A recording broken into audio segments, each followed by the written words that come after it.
My husband told me he's sick of babysitting our newborn. Please help. My husband told me he's sick of babysitting our newborn, and I think I made the biggest mistake of my life marrying him. I am 25 years old. I met my husband when I was 20, and he was 30. We worked in the same office. He was one of the supervisors, and I was just a summer intern trying to figure out my life. Even with the age gap, our relationship always seemed to work. I liked that he was older and could guide me through things in a way someone my own age couldn't. He was smart and charming, and I fell for him fast. He proposed after we had been dating for about 8 months, and I said yes, because I genuinely believed he was the most perfect man I could ever find. He was calm and level-headed and mature and everything I thought I wanted in a partner. That's why his behavior since I gave birth has been so shocking. Our daughter is 3 months old and she's been having trouble sleeping through the night. I have been the only one getting up every single time she cries. After 2 weeks of running on almost no sleep, I sat my husband down and told him honestly that I was exhausted and that I needed his support, especially during this difficult period. He sighed and said I should have expected this from a newborn, but that he would try to help more. He did start waking up to comfort her. That lasted exactly 1 week. After that, whenever I tried to wake him, he would grumble and put a pillow over his head to block out the sound. He made me feel completely alone in my own home. I ended up calling my mother and my mother-in-law to ask for advice. Both of them were supportive and both seemed genuinely upset when I described what was happening. My mother-in-law actually called my husband the next day and chewed him out over the phone. She told him he needed to step up and take care of his child. Her words snapped him into action. He started waking up at night for the baby and watching her during the day so I could take short breaks. My husband had told me to quit my job when I got pregnant, so I was home with our daughter around the clock. Having even an hour or two to myself felt like a lifeline. I thought things were finally getting better. I was wrong. After about 3 weeks of him actually helping, everything fell apart. The baby started crying in the middle of the night, and my husband suddenly sat up in bed and screamed at the top of his lungs that he was tired of this. His yelling only made our daughter cry harder. I rushed to the nursery and he followed me, still shouting. He called me lazy. He said he was sick of babysitting our little brat, and that this was a wife's duty, not his.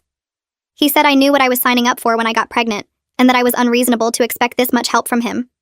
I didn't argue. I just stood there holding our screaming baby and crying while he yelled at us in the dark. I slept in the nursery that night. It was the first time I ever felt genuinely afraid of my husband.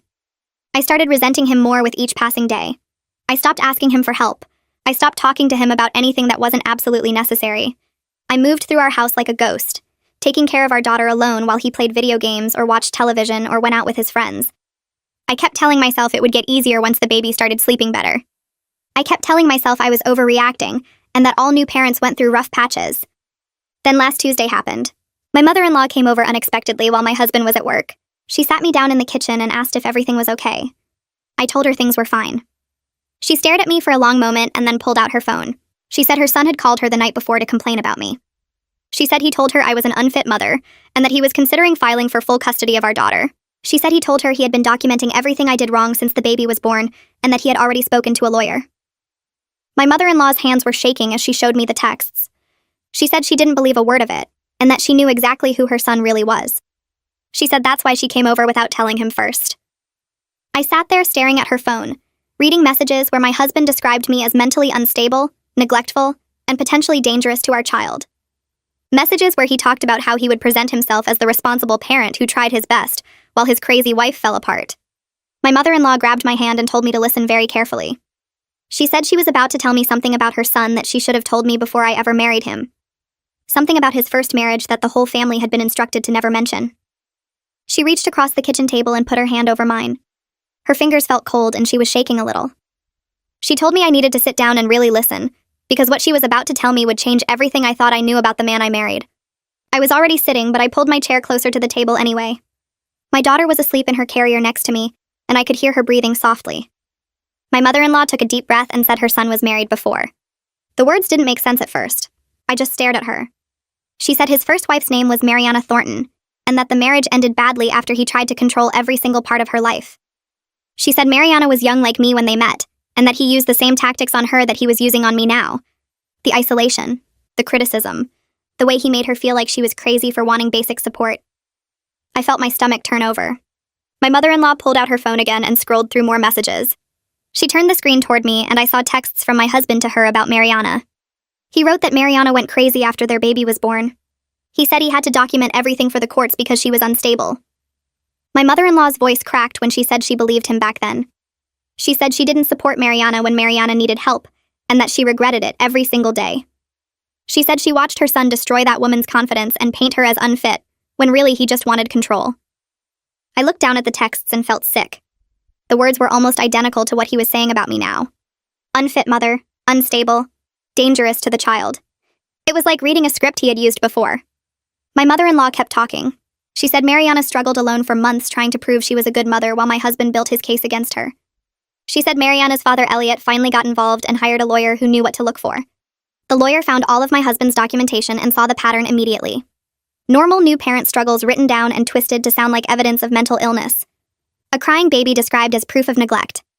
A messy house framed as dangerous living conditions. The custody evaluator saw through it too. She recognized that my husband was creating a false story to gain control of the custody situation. She saw that he didn't actually want to parent the child. He wanted to win. My mother-in-law said the evaluator's report was clear about what my husband was doing and recommended that Mariana get full custody.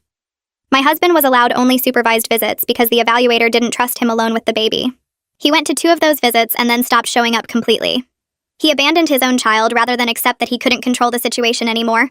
The family was told never to mention this marriage or this child to anyone. My husband said it was too painful to talk about and that he wanted a fresh start. My mother-in-law said everyone went along with it because they believed his version of events. She said she knew better now. She said she saw him doing the exact same thing to me, and she couldn't stay quiet this time. I sat there holding my sleeping daughter and felt everything click into place. The quick engagement after only 8 months. The age gap that made him seem more mature and stable. His insistence that I quit my job when I got pregnant, so I would be financially dependent on him. The way he helped just enough to look good when someone was watching, but then stopped the moment the pressure was off. The screaming fit in the nursery that seemed to come out of nowhere but was probably planned to make me look unstable if I reacted. The documentation he was building right now while I thought we were just going through a rough patch. It was all deliberate. It was all calculated. He had done this before, and he was doing it again. My mother-in-law reached into her purse and pulled out a piece of paper with a phone number written on it. She said this was Elliot Thornton's number and that I needed to call him today. She said Elliot's lawyer, Kieran Owens, specialized in cases exactly like this, and would know what my husband was planning based on his previous behavior. She said I didn't have much time because my husband was already building his case, and the longer I waited, the harder it would be to fight back. I took the paper and stared at the number. My hands were shaking now, too. My mother-in-law stood up and hugged me. She said she was sorry she didn't tell me this before I married him. She said she thought maybe he had changed, but she should have known better. She said she would help me any way she could, and that she would testify about his past if it came to that. Then she left because my husband would be home from work soon, and she didn't want him to know she had been there. I waited until that afternoon when I knew my husband would be in meetings at work. I sat on the couch with my daughter in my lap and dialed Elliot's number. He answered on the second ring. I told him who I was, and there was a long silence on the other end of the line. Then he said he wondered if my husband would do this again to someone else. His voice sounded tired and sad. He said Mariana had a hard time trusting people after what my husband put her through. He said the custody battle destroyed her confidence even though she won in the end. He said she spent years in therapy trying to undo the damage my husband caused by making her believe she was a bad mother. Elliot asked me if my husband was documenting things and making accusations about my fitness as a parent. I said yes. He asked if my husband had isolated me from my job and my support system. I said yes. He asked if my husband helped just enough to look good, but then blamed me for everything when no one was watching. I said yes to that too. Elliot told me that Mariana went through hell during their custody battle because she didn't take action early enough. He said by the time she realized what was happening, my husband had months of documentation and had already convinced some people that she was unstable. He said I needed to contact Kieran Owens immediately and start my own documentation before my husband could build his false case any further. He said Kieran would know exactly what my husband was planning because he had seen it all before. He gave me Kieran's direct number and told me to call right away. He said not to wait even one more day. I called Kieran as soon as I hung up with Elliot. Kieran's assistant answered and I explained who I was and why I was calling. She put me on hold for less than a minute and then Kieran picked up. He said Elliot had just texted him to expect my call. He said he had an opening the next morning if I could come in. I said yes immediately.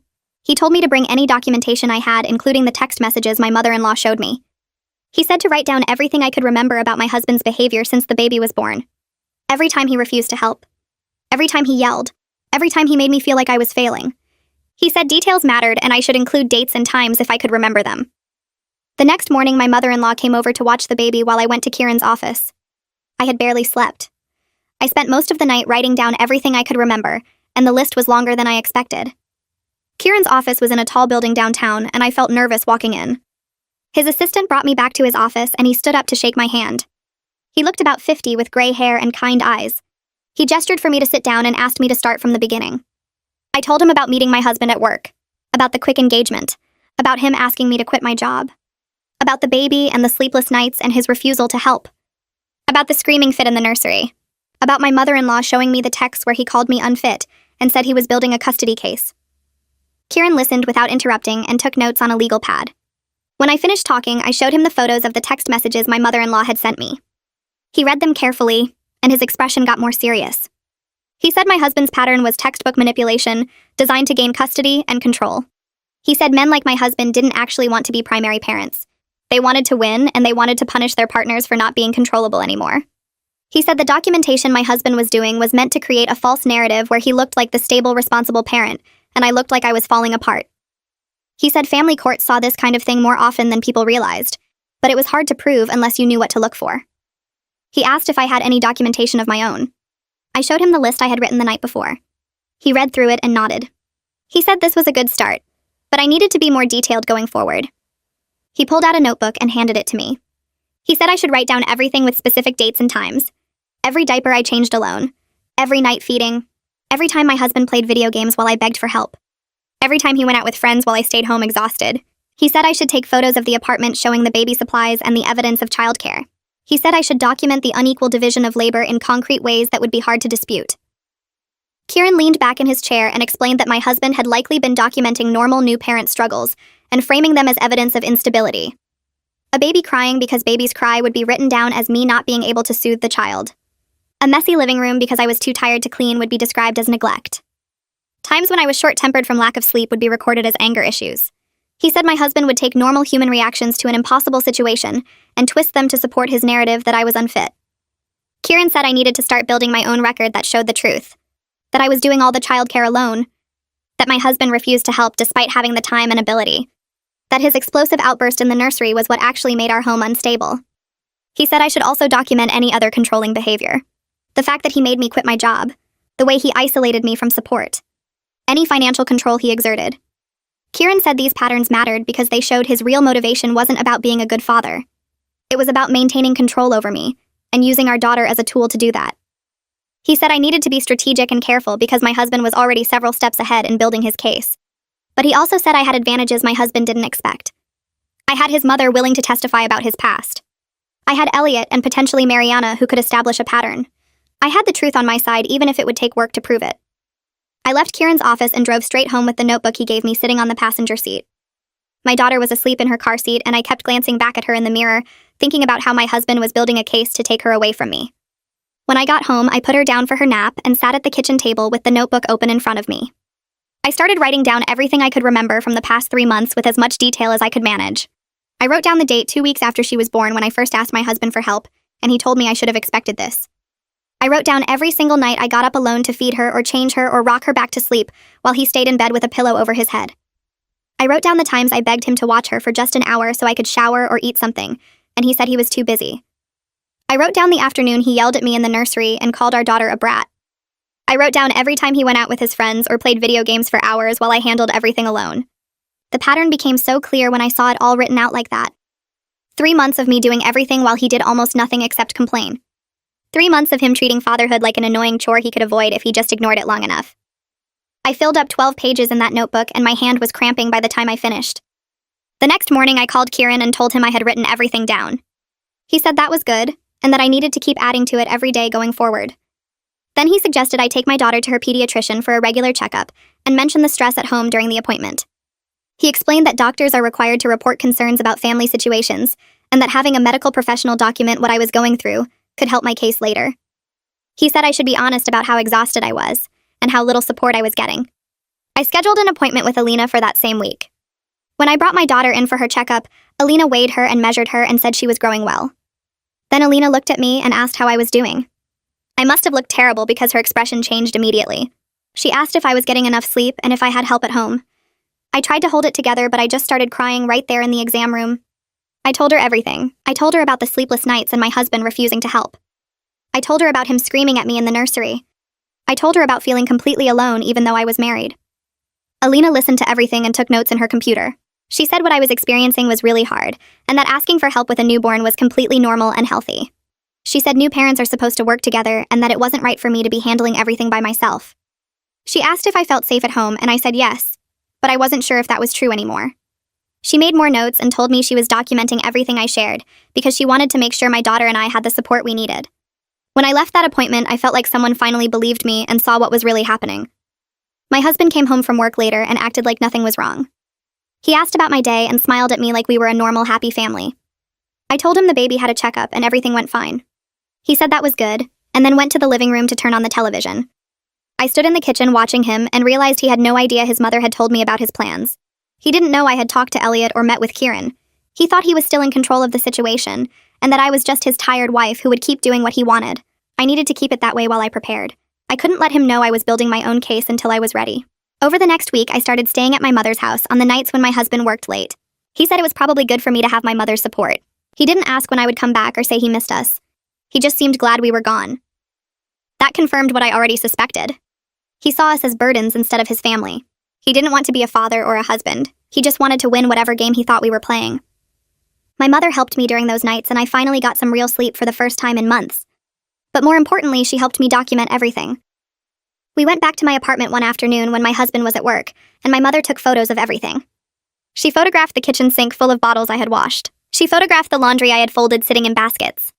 She photographed the nursery I kept clean and organized. Then she photographed my husband's gaming setup in the spare room with his expensive computer and all his games lined up perfectly on the shelf. The contrast was obvious. I was managing all the baby care alone while he spent his free time playing video games. We had visual proof of how unequal everything was. I met with Kieran again and showed him the photos and my updated notebook. He said I was doing exactly what I needed to do. Then he told me I should suggest marriage counseling to my husband. He said my husband would probably refuse or try to sabotage it, and either way that would help show he wasn't interested in fixing our relationship. He said it would prove my husband's focus was on building a custody case instead of being a better partner or father. I didn't want to go to counseling with my husband, but I understood why Kieran was suggesting it. It was another piece of evidence that would help protect my daughter. That weekend I brought it up while we were eating dinner. I told my husband I thought we should try marriage counseling because things had been really hard since the baby was born. He immediately got defensive. He said I was overreacting and that all new parents go through rough patches. I stayed calm and said I still thought it would help us. He got more agitated and said I was trying to make him look bad. I asked why he would think that if counseling was supposed to help both of us. He stood up from the table and said I was being unreasonable. Then he grabbed his keys and stormed out of the apartment. I heard him slam the car door and drive away. I sat there alone with my daughter and added this conversation to my notebook with the date and time and exactly what he said. About an hour after my husband left, I heard a knock on my door. It was my neighbor from across the hall. She asked if everything was okay because she heard shouting. I told her we just had an argument, but everything was fine now. She looked concerned and said she had heard him yelling before and wanted to make sure I was safe. I thanked her and told her I appreciated her checking on me. After she left, I wrote down that conversation too. I was grateful to have a witness who could confirm my husband's behavior if I ever needed one. My mother-in-law called me the next day. She said she felt guilty for not speaking up sooner about her son's past. She said she should have warned me before I married him, but the family had agreed never to talk about his first marriage. She said she was done protecting him from the consequences of his actions. Then she offered to write a statement about everything that happened with Mariana and how my husband was following the same pattern with me. She said if it would help my case, she would put it all in writing and testify if necessary. I told her I couldn't ask her to do that because he was her son. She said that's exactly why she needed to do it. She said being his mother meant she had a responsibility to stop him from hurting more people. I thanked her and told her I would let Kieran know she was willing to provide a statement. After we hung up, I sat there holding my daughter and feeling like maybe I actually had a chance to protect her from my husband after all. 3 days passed and my husband's mood changed completely. He came home from work on Thursday evening and found me feeding the baby in the living room. He sat down next to me and said we should try marriage counseling after all. I looked at him carefully because the sudden shift felt wrong. He pulled out his phone and showed me a therapist's website. Her name was Whitney Flores, and she specialized in family counseling. He said he had been thinking about what I said and realized we needed professional help. I told him I would think about it and let him know. After he went to bed, I texted Kieran about the sudden change. He called me back within 5 minutes. He said my husband probably already talked to Whitney Flores and knew she would support his version of events. He said abusers often suggest specific therapists who they've already consulted or who have reputations for believing whoever contacts them first. He told me to insist on choosing my own therapist and watch how my husband reacted. The next morning, I told my husband I appreciated him being open to counseling, but I wanted to pick the therapist myself. His face changed instantly. He asked why I couldn't just use the one he found. I said I wanted someone neither of us had any connection to, so it would be fair. He stood up from the kitchen table and said I was being controlling. He said he was trying to fix our marriage and I was making it impossible. He called me unreasonable and said I always had to have things my way. I stayed calm even though my hands were shaking. I pulled out my phone and added his reaction to my notes with the date and time. He saw me typing and asked what I was doing. I told him I was keeping track of our conversations about counseling. He got more upset and said I was trying to build a case against him. I didn't argue. I just kept typing while he yelled. Eventually, he grabbed his keys and left for work early. I called Kieran after my husband drove away and told him what happened. He said my husband's reaction proved his point. He said someone who genuinely wanted to fix their marriage wouldn't care which therapist they saw. I spent that afternoon researching family therapists and found someone with good reviews who had experience with custody cases. Her name was Dr. Sarah Tan, and she had evening appointments available. I booked our first session for the following Tuesday. When my husband came home that night, I told him I had scheduled counseling. He asked who I picked, and I showed him Dr. Tan's website. He looked at it for a long time and then said fine. His voice was flat and angry, but he agreed to go. The next week felt tense. My husband barely spoke to me except to confirm the appointment time. I kept taking care of our daughter alone while he worked and played video games. My mother-in-law called twice to check on me, and I told her about the counseling. She said she hoped it would help, but she sounded doubtful. Tuesday evening arrived, and we drove to Dr. Tan's office in silence. The waiting room had comfortable chairs and soft lighting. A woman in her 40s came out and introduced herself as Dr. Tan. She led us into her office and asked us to sit on the couch. My husband's whole attitude changed the moment we walked through the door. He smiled at Dr. Tan and shook her hand warmly. He sat down and immediately started talking about how worried he was about me. He said I had been so stressed since the baby was born and he didn't know how to help. He said he tried to support me, but I pushed him away. He said he loved our daughter more than anything and just wanted our family to be happy. I sat there listening to him lie and felt sick. Dr. Tan turned to me and asked for my perspective. I told her about the sleepless nights and doing all the baby care alone. I told her about my husband screaming at us in the middle of the night and calling our daughter a brat. My husband interrupted and said I was exaggerating. He said all new parents get frustrated sometimes and I was making one bad moment into a huge deal. Dr. Tan held up her hand and asked him to let me finish. I continued talking about how my husband refused to help and spent his free time gaming while I was exhausted. My husband shook his head like I was being dramatic. Dr. Tan started asking specific questions. She asked who did the nighttime feedings. I said I did all of them. She asked who changed diapers during the day. I said I did. She asked who took the baby to doctor appointments.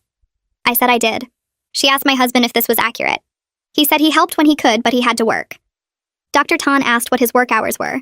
He said 9 to 5 on weekdays. She asked what he did in the evenings. He said he needed time to decompress after work. She asked how much time he spent directly caring for the baby each day. He said it varied. She asked for a specific number. He said maybe an hour. I said that was generous and more like 20 minutes. Dr. Tan wrote notes on her pad. She asked me how many hours a day I spent caring for the baby. I said basically all of them except when she was sleeping. She asked if I got breaks. I said only when my mother came over. She asked how often that was. I said once or twice a week for an hour or two. Dr. Tan looked at my husband and asked if he thought this division of labor was fair. He said I was a stay-at-home mom, so childcare was my job. Dr. Tan asked if he helped with housework. He said he took out the trash. She asked if he did dishes or laundry or cleaning. He said that was also my job. The session ended and Dr. Tan said she wanted to see us again next week. We walked to the car and my husband was silent until we got inside. Then he exploded. He said Dr. Tan was clearly biased against men. He said she asked unfair questions designed to make him look bad. He said he wasn't going back to someone who had already decided he was the problem. I said she just asked about who did what tasks. He said her tone was judgmental. He said she was one of those feminists who thinks fathers are useless. I stayed quiet and drove home. He refused to schedule another appointment. I texted Dr. Tan the next day and told her my husband wouldn't return. She said that wasn't uncommon and asked if I wanted to continue individual sessions. I said yes. Over the next few weeks, I met with Dr. Tan alone. She helped me see patterns I had missed. She asked about how my husband and I met, and I told her about the age gap and the quick engagement. She asked why I quit my job. I said he suggested it would be better for the baby. She asked if I wanted to quit. I said I hadn't really thought about it because he seemed so sure it was the right choice. She asked about our dating period, and I realized he had always made the decisions about where we went and what we did. She asked if I had friends outside our relationship. I realized most of my friendships had faded after we got married because he always wanted us to spend time together as a couple. Dr. Tan said control doesn't always look like yelling and anger. Sometimes it looks like romance and concern. She said the quick engagement meant I didn't have time to see who he really was. She said the age gap gave him more power in the relationship. She said him wanting me to quit my job made me financially dependent, She said isolating me from friends made me emotionally dependent. I sat in her office and cried because I finally understood what had happened to me. Meanwhile, my husband started working late more often. He said his company had a big project and he needed to put in extra hours. I didn't question it at first. But then my mother-in-law called me one evening and said she needed to tell me something. She said her sister had seen my husband at a coffee shop downtown at 6 p.m. talking to a man in a suit. Her sister recognized him and mentioned it to my mother-in-law. My mother-in-law asked her son about it and he admitted he was meeting with his lawyer. He told her he was preparing his custody case and wanted to make sure everything was ready. She called to warn me immediately. I thanked her and called Kieran right away. He said we needed to act fast. He said if my husband filed first, he would control the narrative from the beginning. He said we should file for legal separation before my husband could file his custody motion. I asked if we had enough evidence. He said we had my documentation, the therapist's notes, my mother-in-law's statement, and the pattern from his first marriage. He said it was enough. We filed the papers that Friday. Kieran arranged for my husband to be served at his office on Monday morning. I spent the weekend at my mother's house with the baby because I was afraid of how he would react. Monday afternoon, my phone started ringing. It was my husband. I didn't answer. He called 6 more times. Then the texts started coming. The first one said he couldn't believe I would do this to him. The second one said he loved me and we could work this out. The third one said I was making a huge mistake. The fourth one said I was going to regret this. The fifth one said he would make sure I never saw our daughter again. The sixth one said he was sorry and didn't mean that. I forwarded every single text to Kieran as they came in. Kieran called me 3 days later and said my mother-in-law had sent over her written statement. He asked if I could come to his office to review it before he submitted it to the court. I arranged for my mother to watch the baby and drove downtown that afternoon. Kieran's office was on the 4th floor of a brick building near the courthouse. The waiting room had tan carpet and chairs that looked like they came from an office supply store. A woman at the front desk told me to go straight back to Kieran's office. He was sitting at his desk when I walked in and he stood up to shake my hand. He gestured to the chair across from him and slid a folder across the desk. I opened it and started reading my mother-in-law's statement. She had written 6 pages describing her son's first marriage to Mariana. She explained how he had seemed like a devoted husband at first, but gradually became controlling and critical. She wrote about how he convinced Mariana to quit her job and move away from her family. She described how he documented everything Mariana did after their baby was born and built a case that she was unstable. My mother-in-law admitted she believed him back then and didn't support Mariana when she needed help. She wrote that she regretted that decision every day and refused to make the same mistake twice. She stated clearly that her son was following the exact same pattern with me and that she would testify against him in court if necessary. I finished reading and looked up at Kieran. He told me this was powerful evidence because it showed my husband had done this before. He said judges pay attention when a parent's own mother is willing to testify against them. He asked if I was ready to move forward with the custody case. I said yes. Kieran made copies of the statement and filed them with the court that afternoon. He called me the next morning and said he had spoken with Elliot Thornton, Mariana's father. Elliot had offered to provide his own statement about what happened during the custody battle years ago. He also said Mariana was willing to speak with me directly if I wanted to hear about her experience firsthand. Kieran said it was my choice, but that talking to Mariana might help me understand what to expect from my husband's tactics. I sat at my kitchen table holding the phone and thinking about whether I wanted to hear those details. Part of me was afraid to know how bad things could get, but another part of me knew I needed to be prepared. I told Kieran I wanted to talk to Mariana. He said he would pass along my number and she would reach out when she was ready. 2 days later, my phone rang from an unknown number. I answered and heard a woman's voice ask if this was me. I said yes. She told me her name was Mariana and that Elliot had given her my number. She asked if I had time to talk. I said I did. We stayed on the phone for 2 hours. Mariana described exactly what I was experiencing with my husband.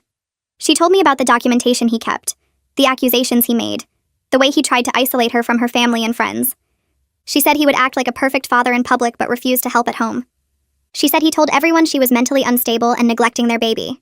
She said he convinced some people in their social circle that she was the problem. But then she said her father got involved and hired a lawyer who saw through the manipulation. She said the custody evaluator interviewed multiple people and recognized the pattern of control. She warned me that my husband would try to provoke me into reactions he could use against me in court. She said he might start arguments in public places or send messages designed to make me angry.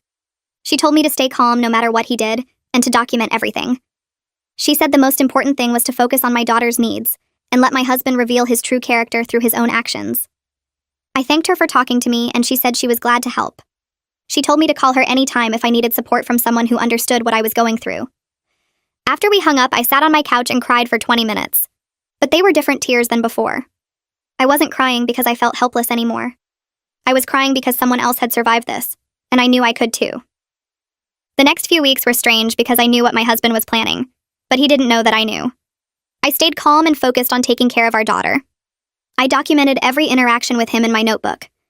My husband's behavior became more unpredictable during this time. The court had set up a temporary custody schedule where he was supposed to have our daughter every other weekend. His first scheduled visitation was on a Saturday morning at 10. I had everything ready by 9:30. I packed her diaper bag with bottles, diapers, extra clothes, and her favorite blanket. I waited in the living room with her in my arms. 10 o'clock came and went. 10:30 passed. At 11, I texted him to ask if he was coming. He didn't respond.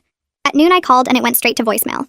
He finally texted me at 2 in the afternoon saying he had been busy and forgot. He blamed me for not reminding him even though the court order was clear about the schedule. I forwarded the text exchange to Kieran immediately. Kieran said this was good evidence that my husband wasn't actually interested in parenting, just in maintaining control through the court system. The court appointed a custody evaluator to interview both of us and make a recommendation about what arrangement would be best for our daughter. Her name was printed on the paperwork they sent me, but I focused on preparing for the interview instead of worrying about who she was. My husband went first and I went 2 days later. I arrived at her office building downtown and took the elevator to the 3rd floor. The evaluator met me in the waiting room and led me to her office. She was wearing a blue blazer and had a notepad on her desk. She asked me to sit down and said this interview would take about 2 hours. She started with basic questions about my background and how I met my husband. Then she asked about our daughter's daily routine and who handled which responsibilities. I described a typical day and explained that I did all the night feedings, all the diaper changes, all the doctor appointments, and all the meal preparations. She asked what my husband contributed, and I told her he played video games and went out with his friends. She asked if I had any support system, and I told her about my mother and my mother-in-law. She seemed interested when I mentioned my mother-in-law and asked what kind of relationship we had. I explained that she had been incredibly supportive and had even provided a statement about her son's behavior. The evaluator made notes and said she would be speaking with my mother-in-law as part of her investigation. She also said she would speak with Elliot Thornton, who had reached out to provide information about my husband's previous marriage. She asked if I knew about the first marriage, and I said yes. She asked how I felt about that information, and I said it helped me understand that my husband's behavior was a pattern, not something I caused. She took more notes and nodded. During my interview, I showed the evaluator everything I had documented over the past months. I had my notebook with dates and times of every incident. I had the text messages my husband sent to his mother describing me as unstable. I had the text he sent me after being served with separation papers. I showed her the therapy notes from Whitney Flores that documented my husband's refusal to participate in counseling. The evaluator spent a long time looking through everything. She asked specific questions about certain incidents, and I answered as honestly as I could. She seemed particularly interested in the parallels between my situation and what happened with Mariana. She asked if my husband had ever been physically violent, and I said no, but that his anger felt threatening. She asked if I ever felt afraid in my own home, and I said yes, especially after he screamed at me and our crying baby in the middle of the night. She wrote down everything I said and told me she would complete her evaluation over the next several weeks. She said she needed to conduct home visits to both residences and complete interviews with other people involved in our case. I thanked her for her time and left her office feeling like someone had actually listened to me for the first time since this whole situation started. 3 weeks later, Kieran called and said my husband's lawyer had contacted him with a settlement offer. My husband would agree to shared custody if I didn't pursue child support. Kieran asked what I thought about the proposal. I asked if it was a good deal, and Kieran said absolutely not. He explained that my husband didn't actually want to parent our daughter. He wanted access to maintain control over my life and avoid paying child support. Kieran said that if my husband truly wanted to be involved in parenting, he wouldn't have missed his first visitation or refused to participate in therapy. He said the settlement offer was designed to benefit my husband, not our daughter. He recommended we reject the offer and proceed with the full custody evaluation. I agreed, and Kieran sent the rejection to my husband's lawyer that afternoon. My husband called me 20 minutes later and screamed into the phone that I was being unreasonable and vindictive. He said I was keeping his daughter from him, and that I would regret this decision. I stayed quiet while he yelled and then hung up when he paused to take a breath. I saved the voicemail he left immediately after, where he called me names I won't repeat here. I forwarded it to Kieran, and he said it was more evidence of my husband's inability to communicate appropriately. The custody evaluator scheduled home visits for both residences the following week. She came to my apartment on a Tuesday morning. I had cleaned the entire place the night before and made sure everything was organized. The evaluator walked through each room and took notes. She looked at the nursery where I had set up the crib, changing table and rocking chair. She opened cabinets in the kitchen and saw the bottles and baby food I kept stocked. She checked the bathroom and saw the baby bathtub and cabinet locks I had installed. She asked about my daily routine with our daughter, and I walked her through a typical day. She seemed satisfied with what she saw and said my home was clearly set up for childcare. She visited my husband's new apartment 2 days later. Kieran called me that evening and said the evaluator had contacted him with concerns. My husband's apartment had no baby supplies, no safety measures, and no evidence that he had prepared to have our daughter stay overnight. There was no crib, no changing table, no baby-proofed cabinets or outlets. My husband apparently told the evaluator he was planning to buy everything he needed but hadn't gotten around to it yet. The evaluator noted in her report that this suggested a lack of preparation and genuine interest in providing actual childcare. The evaluator submitted her final report to the court 6 weeks after our interviews. Kieran received a copy and called me to his office to review it together. I sat across from his desk while he read sections out loud.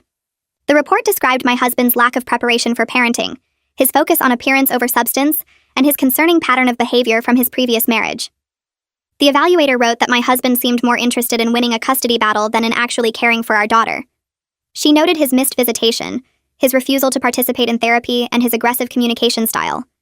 She documented the statements from my mother-in-law and Elliot Thornton that established a pattern of manipulation and control. Her recommendation was clear. She advised the court to grant me primary physical custody with my husband receiving supervised visitation every other weekend. She recommended he complete parenting classes before any consideration of unsupervised time with our daughter. Kieran looked up from the report and told me this was the best possible outcome we could have hoped for. He said the court almost always follows the evaluator's recommendation, unless there's compelling evidence otherwise. I felt relief wash over me for the first time in months. My husband's reaction to the report was immediate and explosive. Kieran called me the next day and said my husband had fired his lawyer and hired someone new. The new lawyer had a reputation for being aggressive and taking cases to trial even when settlement made more sense. Kieran said this was a common reaction from people who couldn't accept that they were losing control. He told me not to worry because the damage was already done.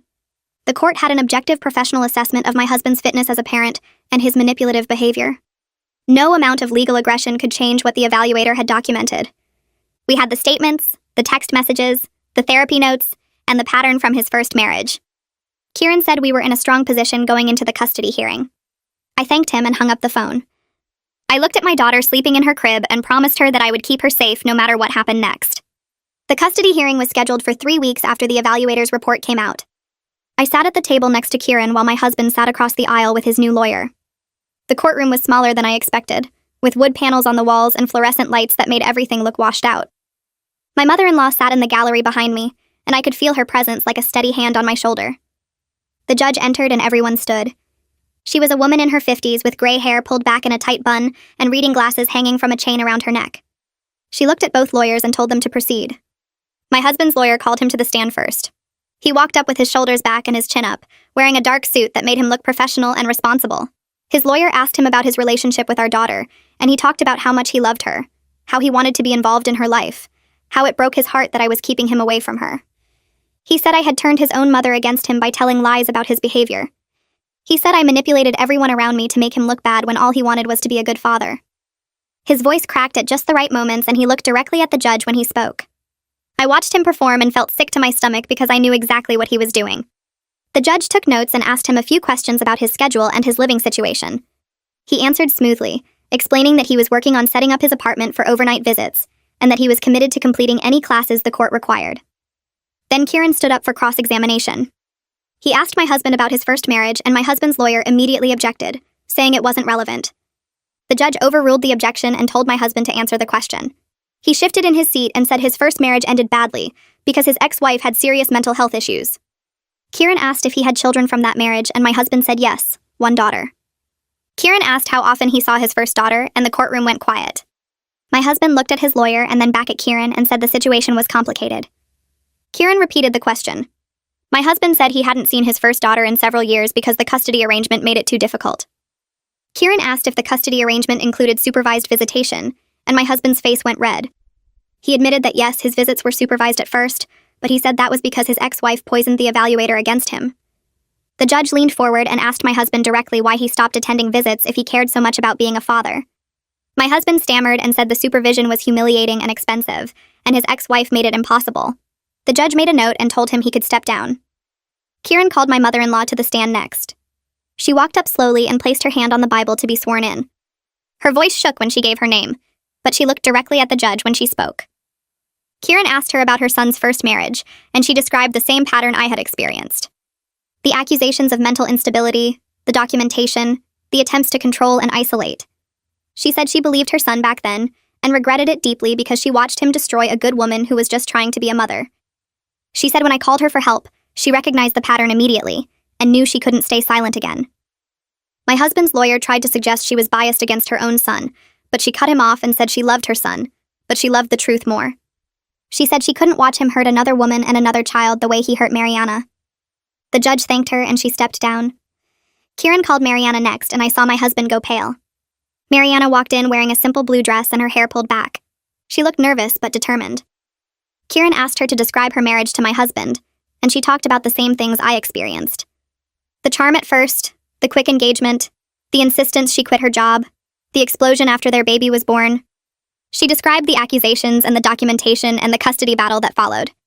She said the evaluator saw through his manipulation and recommended supervised visits, which he attended twice before disappearing from their daughter's life completely. The judge asked Mariana how old her daughter was now, and Mariana said she was 7. The judge asked if my husband had made any attempt to contact his daughter in the past 5 years, and Mariana said no, none at all. The judge turned to my husband and asked him directly why he abandoned his first child if he was so devoted to fatherhood now. My husband stood up even though no one had called on him and said Mariana was lying, that she kept his daughter from him, that the system was biased against fathers. His lawyer tried to get him to sit down, but he kept talking, his voice getting louder. He said the evaluator in his first case was incompetent, and the evaluator in this case was the same. He said everyone was against him and no one would listen to the truth. The judge told him to sit down and be quiet. She said the pattern was clear and relevant to assessing his current claims.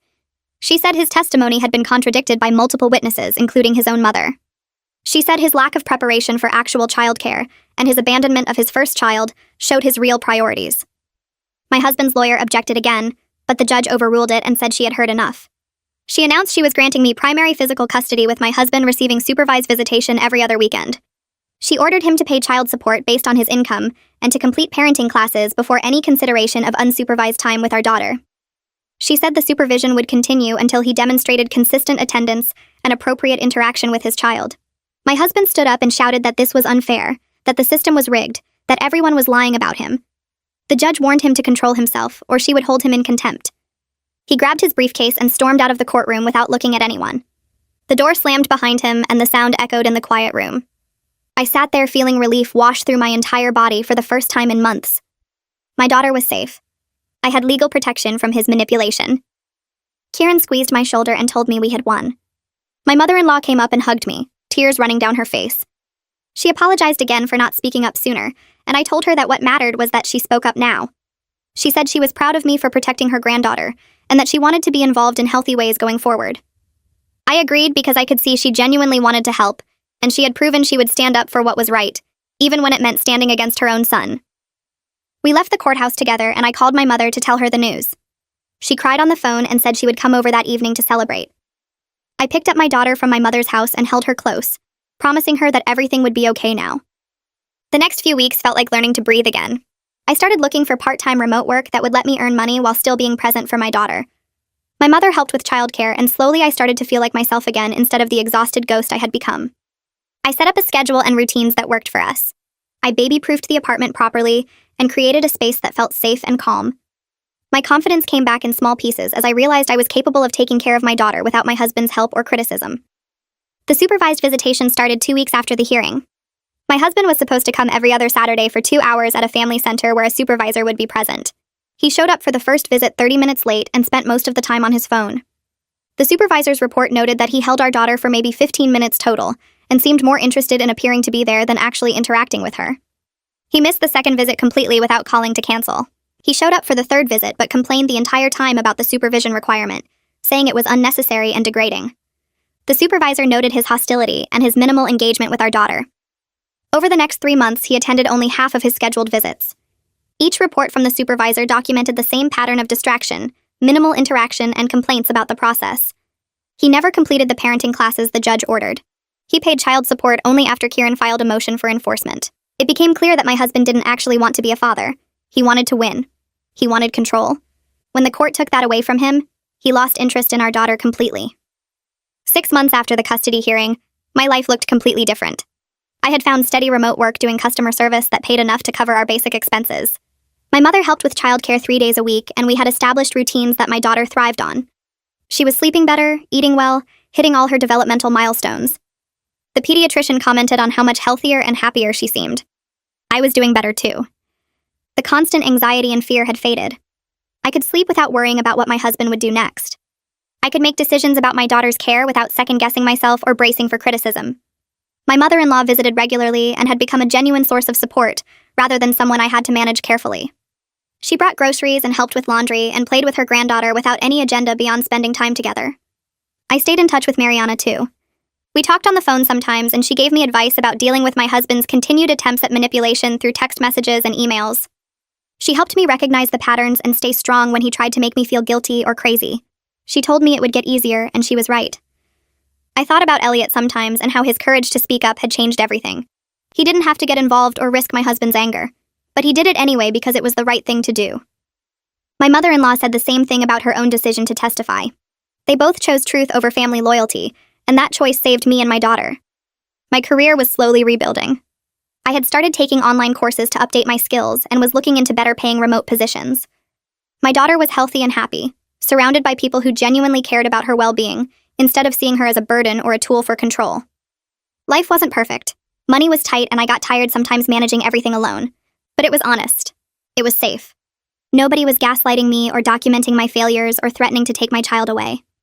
I could parent my daughter without fear, and that was everything I needed.